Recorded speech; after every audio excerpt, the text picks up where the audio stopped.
Terilee Harrison, and I am the founder of BRI Talks, bold, real, and impactful.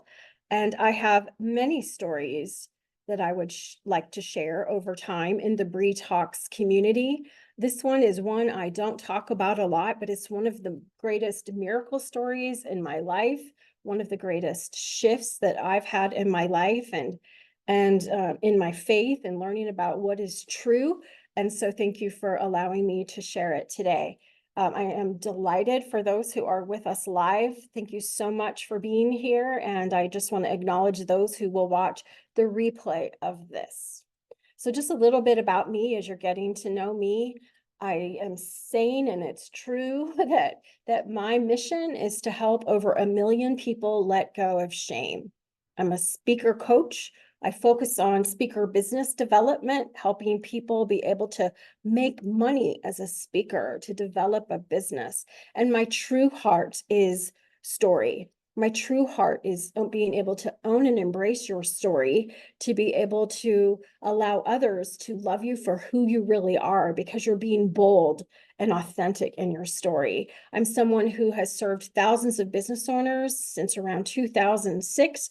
I did that mostly in business networking, and I've been speaking, written numerous books, coaching for many years as well.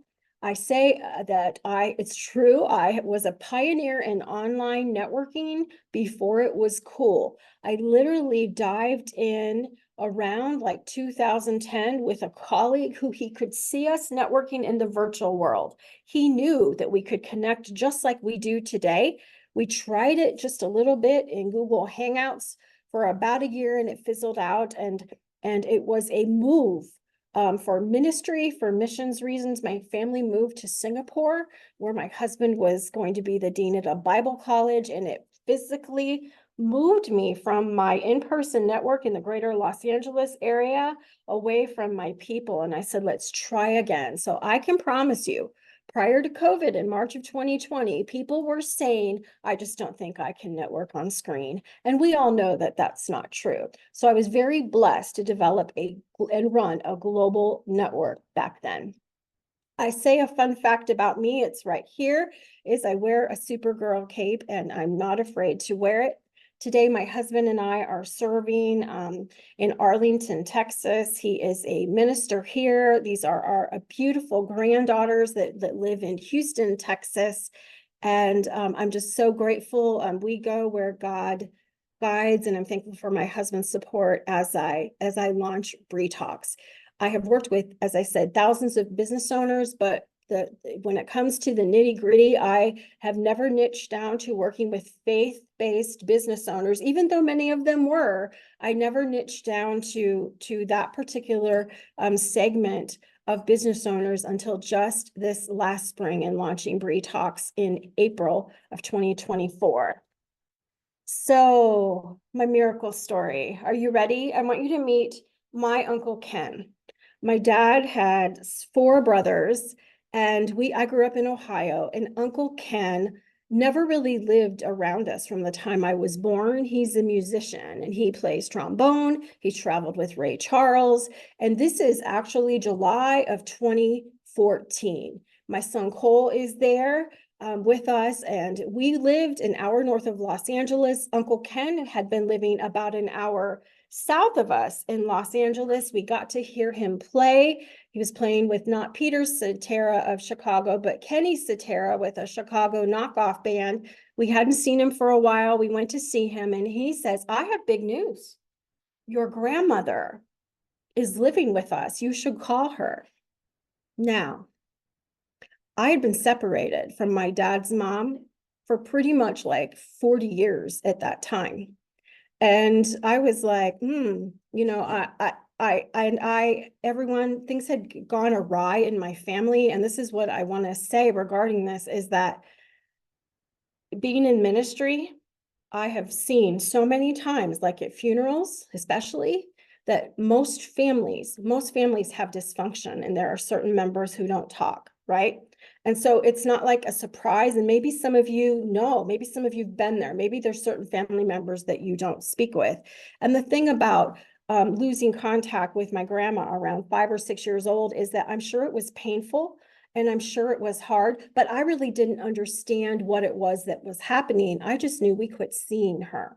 Are you with me? All I knew was we quit seeing her. And as you learn, if you learn more about me and if you stick around BRI Talks, you're going to understand it was very easy for me to take on that she didn't want me. But that really probably didn't have much to do with it, right? So in July of 2014, my uncle suggested I should call her. And man, I thought about it over and over and over and over and over. And you know what? I just couldn't pick up the phone. I was like, she doesn't want me. You know, what am I doing? But it soon came time. I let 6 months by. And by the way, my grandma was 94 at this time. I let 6 months pass by and it was coming on Christmas. And I asked my husband, Terry, if he would go with me. Let's go see my uncle Ken, my Aunt Doris, and grandma. And at Christmas, you should see family, right? So we got to spend time and see her. So we went out to dinner. Hot up as much as you can. You can see my uncle, my aunt, my son, my husband. And Terry cautioned me, right? He's worked with lots of families, and he said, don't expect anything. Don't expect anything. And so we had a great visit. And at the end of the visit, I was like, I didn't get the feeling at all that she didn't want me. She was so happy to see us. And I had written my story, my memoir, my testimony that shared all the things about my life. And I took it to her that day and I gave it to her. And I said, you know, this would be one way for us to catch up, for you to learn about my life. This was 2014. So I don't know, 10 years ago. Oh, so I was about 47. I was about 47 at the time. And we hadn't really talked much in 40 years, really. She'd been in the peripheral of my life, and I would see her at family events, but we talked like strangers. We really didn't have a relationship. And so we got to continue our conversation, not expecting anything, taking things one moment at a time. And so again, we were like an hour apart, so we would meet in between. And this picture on the left is grandma came back and brought the book back and said, I want you to autograph it to me. I want you to autograph this book for me. And so we continued to build our relationship, and we continued to talk in between. And there was more visits, right? More visits, more flowers, more love, more getting to know each other. And along the way here, I reached out to my dad and I said, Dad, you know, how come we stopped spending time with grandma? Because I was very close with my mom's family. I was very close with my mom's family. And I said, I'm loving being a granddaughter, right? I thought that was over for me. I thought that there was no option for that. And the thing is, you know, sometimes in life, the things we believe, they're simply not true. They're simply not true. So more visits, right? This is Mother's Day. They came up and they went to church with us, and we got to go out to dinner, lunch, I think. And then it was coming upon grandma's 95th birthday. Now, my grandma had lived many years in a small town in Ohio. She was enjoying being in Southern California. And the truth of the matter is she was enjoying making trips to Vegas. She saved her money because she liked to play bingo. And so the picture on the left is we're out to dinner. So my uncles, my uncle and my cousins were there. My cousins' kids were there. You can see me on the left. Grandma's opening cards in the paint. Cole is next to talking to some of the cousins. And then on the right, we did play bingo, and Grandma was so happy. I won a quick round, right? Bingo's changed. I thought bingo was just, but this is like electronic fancy bingo, right? And so we had a motto: what grandma wants, grandma gets.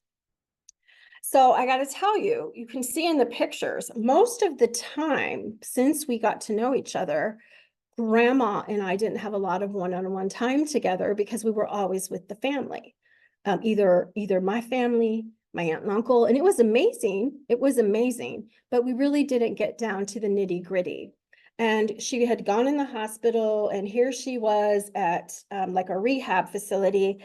And when we got alone, she broke the ice. And she said one day when we were alone, she says, your family disowned certain family members. And I was like, yes, I know that some things happened. I said, I really don't know what happened. I said, would you like to talk would you like to talk about it with some of the people? And she says, no. Okay. almost 95 years old, and this is a lesson, right? She said, nope.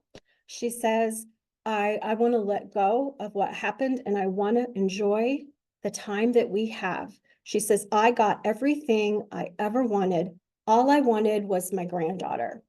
All I wanted was my granddaughter. And I got what I wanted, and I don't care about the past.